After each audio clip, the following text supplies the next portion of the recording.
Assalamu alaikum. This is Tanzila Twinkle and welcome to our brand new episode, Daily R News Entertainment.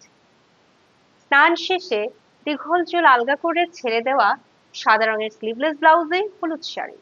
এই স্নিগ্ধ লুকে সম্প্রতি নতুন করে আলোচনায় এসেছেন রাফিয়া রশিদ মিথিলা। হাতে মোটা চুড়ি, চোখে মুখে প্রশান্ত সৌন্দর্য, এমন কয়েকটি ছবি এখন ঘুরছে সোশ্যাল মিডিয়াতে। যদিও ছবিগুলো তোলা হয়েছিল ঠিক 2024 সালে, কিন্তু কিছুদিন আগে সেগুলো নাকি আবার ভাইরালও হয়ে গেছে। যা দ্রৌপদীর শাড়ির থিমে মিথিলার এক ফটো সেশনের ছবি। মহাভারতের কাহিনীর প্রেক্ষাপটে কবি বুদ্ধদেব বসু লিখেছিলেন দ্রৌপদীর শাড়ি।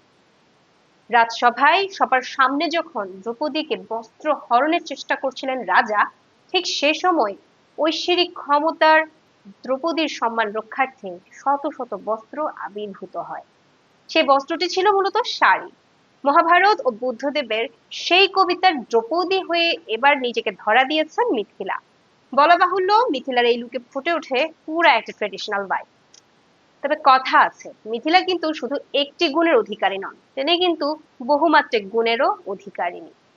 তিনি এর সাথে একজন শিক্ষাবিদ, গবেষক, উন্নয়ন কর্মী, কণ্ঠশিল্পী, গীতিকার এবং লেখক। সেই সাথে কাজ করছেন শিশু বিকাশ ও শিক্ষা নিয়েও, এবং লিখেছেন একটি বইও। ব্যক্তিগত জীবনে মিথিলা কলকাতার খ্যাতনামা সৃজিত মুখার্জির স্ত্রী।